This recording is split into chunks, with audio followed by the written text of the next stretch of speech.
On the night of May 25, 2013, Harrison Okene's wife called him. She did this often. It was part of what they did. A call before bed, a few words, the ordinary weight of two people staying close across a distance.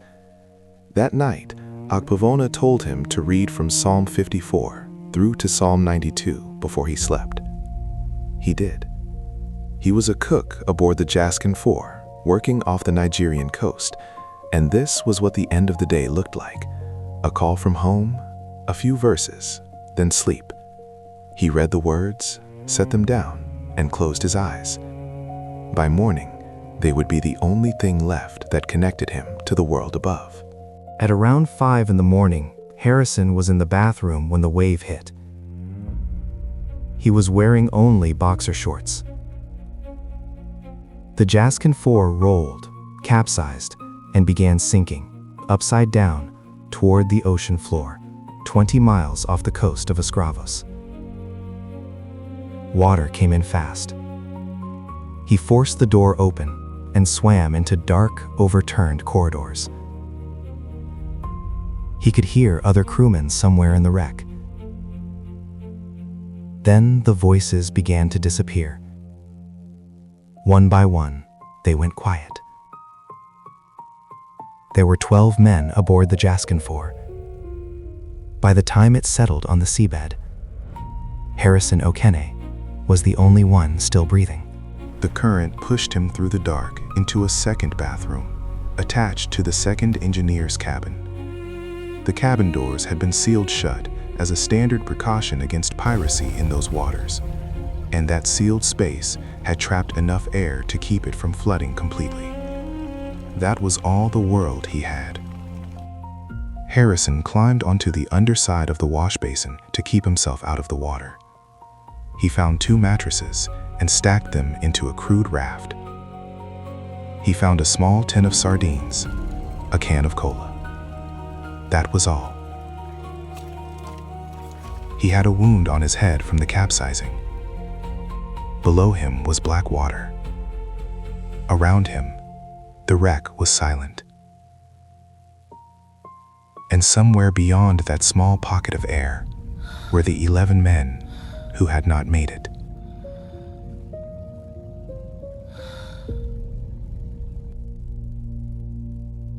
There was no daylight in that space, no watch, no way to know how many hours had passed or how many were left. He drank seawater at some point, and it burned his throat. Crayfish crawled across his skin. The temperature dropped. Time dissolved. He said afterward that all around him was black and noisy, that he cried there, calling on Jesus, begging to see some kind of light.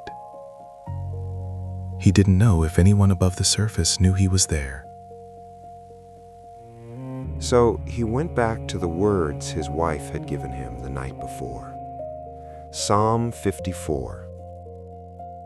O God, by your name, save me. The Lord sustains my life.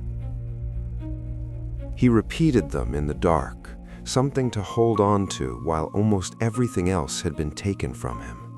The only thing in that wreck that had come from outside it, from her. He kept saying the words. A mayday had been issued after the Jaskin 4 went down, but conditions were too rough for an immediate search. By the time DCN diving was sent to the site, they were not going down to find a survivor. They had been sent to recover bodies. About 60 hours had passed since the sinking. Inside the wreck, Harrison was still alive in the dark. Then a light appeared. Not sunlight, not rescue ships on the surface. The beam of a diver's lamp, cutting through the black water inside the upturned hull, moving toward him, slow and methodical, the way you move when you are looking for the dead. Harrison reached out and touched the diver's arm. He pulled his hand back. Then he waved. The diver recoiled. He believed he had touched a corpse. On the surface, project manager Tony Walker was watching the feed on a monitor. He later described the moment the hand grabbed back. how it frightened the diver below, the team above, everyone watching the screen. Then came the words nobody had expected to hear from inside that wreck. He's alive. There's a survivor. Harrison was given a wetsuit, oxygen, and warm water. He was guided into a pressurized diving bell, then placed in a decompression chamber for about 3 days while his body adjusted to the return. After 60 hours of darkness and cold and silence, the world came back as light, air, and voices. When Harrison finally emerged, his vital signs were normal. He had no clear sense of how much time had passed.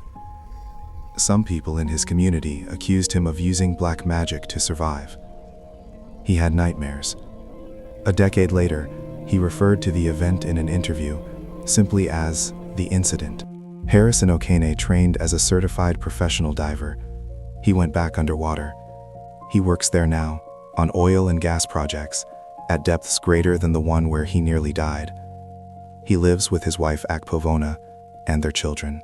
The night before the sea closed over him, his wife gave him a psalm. In the dark, he held on to it, and when a hand finally reached into that darkness, he reached back. Paper. Witness.